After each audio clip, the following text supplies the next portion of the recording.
car. Chicks dig the car. This is why Superman works alone. Welcome to WatchMojo, and today we're counting down our picks for the top 10 most controversial recastings. You tore open the ropes is what you did, just as he was about to plunge his... Oh, rats. For this list, we'll be looking at recasting decisions made by the studios in bad faith or which caused contention/upset amongst fans. We won't be including characters who were recast in reboots of popular series, such as James Bond or Shaggy from Scooby-Doo. Which of these recastings upset you the most? Let us know in the comments. Number 10. Bruce Wayne/Batman. Batman and Robin. Having George Clooney in your movie is usually a mark of quality, but when Clooney donned the nippled batsuit for 1997's Batman and Robin, people weren't exactly kind. Everything freezes.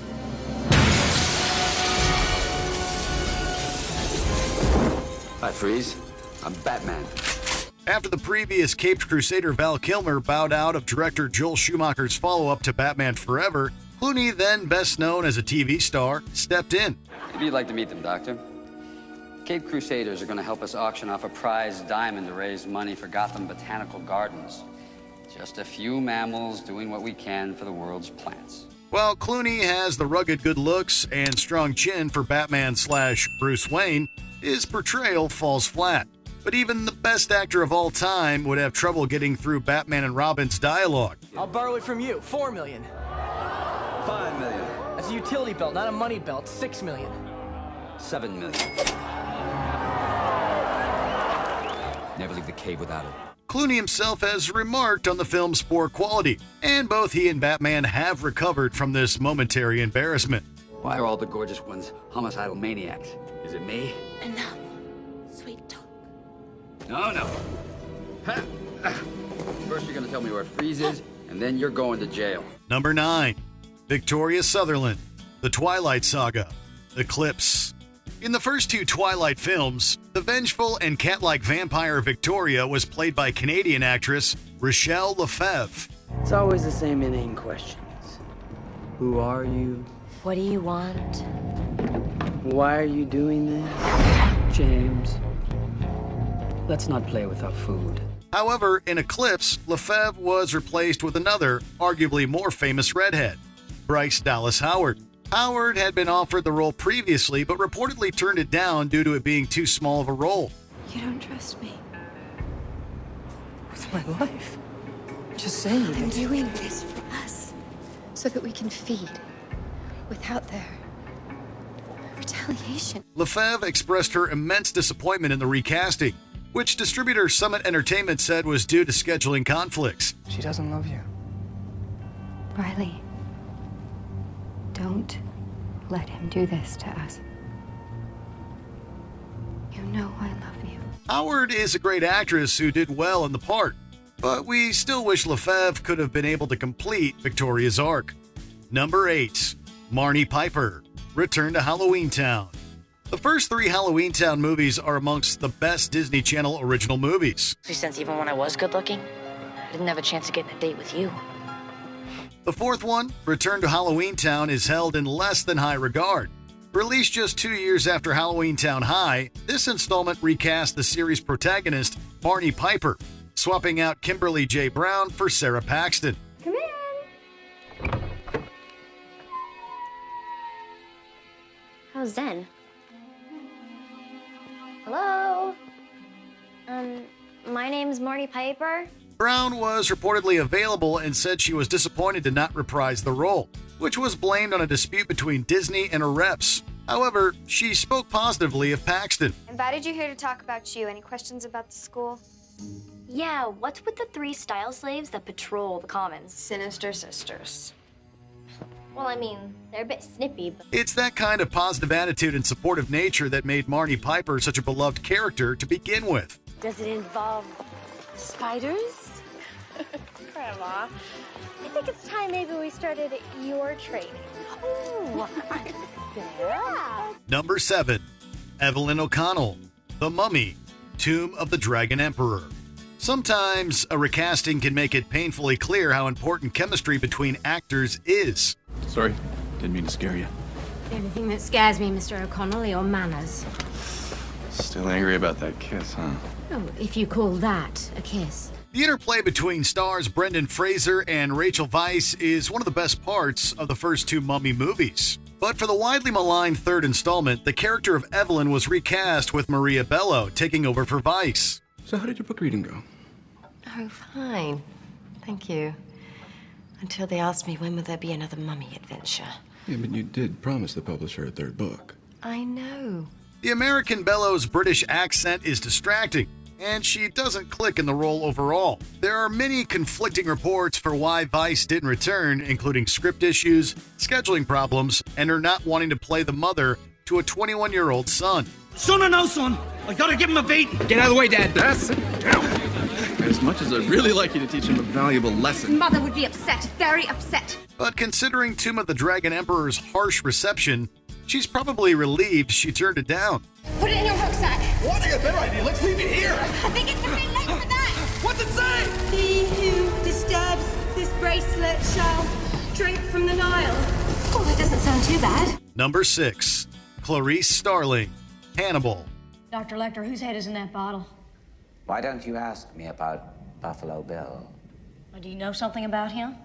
I might if I saw the case file. You could get that for me. Recasting any role is difficult enough, but when the previous actor won an Oscar for the role, it's a whole new challenge. For 2001's Hannibal, released a decade after The Silence of the Lambs, Jodie Foster opted not to return as FBI agent Clarice Starling. I heard a strange noise. What was it?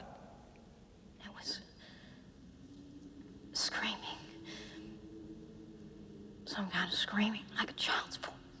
Although she initially expressed enthusiasm about being involved in the project, she reportedly didn't care for the development of her character and bowed out. In her place was another future Oscar winner, Julianne Moore.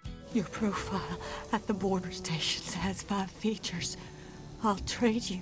Trade? Stop now, and I'll tell you what How does that word taste you, Clarice? Hannibal isn't terrible, and neither is Moore's performance, but they both can't help but pale in comparison to what came before. Stop. If you loved me, you'd stop. Not in 1,000 years. Not in 1,000 years. Number 5. Lavender Brown, Harry Potter and the Half-Blood Prince. Come on, let's go. I run. Hi. Some recastings are more noticeable than others, like this one, in which the role of Hogwarts student and member of Dumbledore's army, Lavender Brown, was recast with Jessie Cave in the role.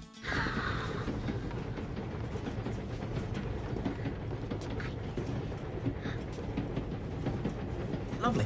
What's the issue? Cave is white, and the actresses who previously played Brown, Kathleen Cawley and Jennifer Smith, are black. While Lavender hadn't been part of the Harry Potter series for 2 movies before returning with a much larger role in Half-Blood Prince, there's no reason they couldn't have found the right black actress to play her. Of course I'll wear it. That's my one. Excuse me, I have to go and vomit. This recasting is problematic both in terms of diversity and logic. Has he been asking for me? What's she doing here? I might ask you the same question. I happen to be his girlfriend. Number 4. Genie, The Return of Jafar. It's hard to describe just how important Robin Williams' hilarious performance as Genie was to the success of Disney's Aladdin. Big group hug. Group hug. Ooh. Do you mind if I kiss the monkey? Ooh, hairball. Well, I can't do any more damage around this popsicle stand. I'm out of here! But the comedian and the studio's relationship hit a snag after Disney reneged on an agreement to not use Williams for marketing purposes. So he didn't return for the straight-to-video sequel, The Return of Jafar. I may be free, but I still have some magic in me. I can still do this! Whoa! Hate to lose face in front of you guys. Give me another chance. Cast in his place was Dan Castellaneta, the voice of Homer Simpson. Genie, I would be honored if you'd join us for dinner. You would? Come on, everyone! Get in here! I'm cooking. Let's go. The studio later issued an apology to Williams, who returned for 1996's Aladdin and the King of Thieves. It's a joke. I do that. Okay, let's see. This will be the second wedding for both of you. I'm thinking we need something a little more simple, a little more elegant, and less gray. Unsurprisingly, Williams' involvement in this Aladdin sequel was touted on the cover of the VHS. Number 3, Kevin McAllister. Home Alone 4, Taking Back the House. I got the milk, eggs, and fabric softener. No kidding. What a funny guy. What else did you do while we were away? Just hung around. The main problem with Home Alone 3 was a lack of Macaulay Culkin. But to the makers of Home Alone 4, it seems the issue was the lack of Kevin McAllister. Last Christmas, huh? Yeah. This Christmas isn't going to be any fun. Well, of course it will. Since Culkin was far too old to play young Kevin at this point, this made-for-TV sequel cast Mike Weinberg in his place. You better stay. Ow! Vera! Ow! Hey! Vera! What? It's impossible not to miss Culkin's absence or even find a justifiable reason for Home Alone 4's existence. We don't blame Weinberg for the lousy final product, but we do blame the studio for clearly being more concerned with making money than with actually making a decent movie. No fall. Hey! I knew this was going to be the best Christmas ever. Number 2, James Rhodes / War Machine, Iron Man 2. It seems unthinkable now, but the actor who received the highest salary for the first Iron Man movie wasn't Robert Downey Jr. or Gwyneth Paltrow. It was Terrence Howard. Damn.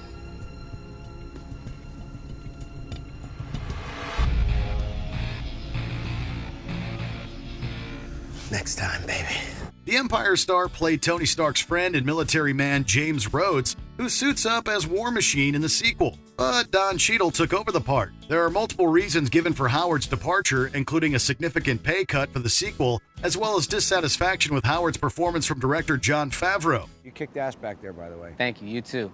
Listen, my car got taken out in the explosion, so I'm gonna have to hang on to your suit for a minute, okay? Not okay. Not okay with that. Wasn't a question. Cheadle has played Rhodes several times in Marvel movies, so this is one recasting that could be called an improvement, even if Howard might not agree. Yes, this is Tony Stank. You're in the right place. Thank you for that. Never dropping that, by the way. Table for one, Mr. Stank, please, by the bathroom.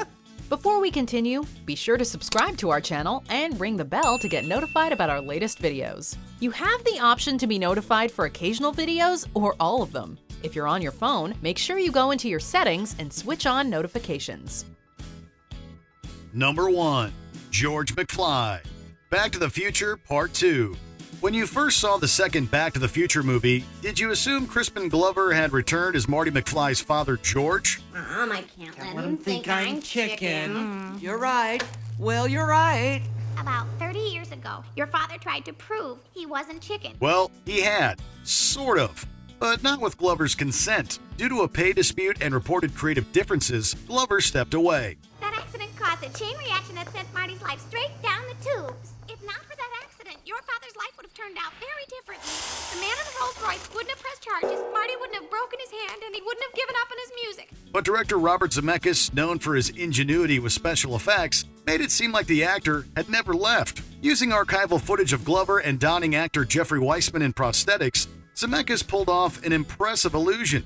How's Granddad's little pumpkin? How did you do that? How did he do that? Oh, out on the golf course. Are you folks home yet? I brought pizza for everyone. Oh, who's gonna eat all that? Oh, I will. But Glover hadn't agreed to let his image be used for the movie and sued the producers. This case was settled out of court, but it set an important precedent in which actors' likenesses can't be replicated without prior permission. It's not normal to put a different actor in that person's face. It's like Leatherface from Texas Chainsaw Massacre. You know, you have to negotiate for that, and that's what my lawsuit made rules in the Screen Actors Guild change, so that has to happen. Do you agree with our picks? Check out this other recent clip from WatchMojo, and be sure to subscribe and ring the bell to be notified about our latest videos.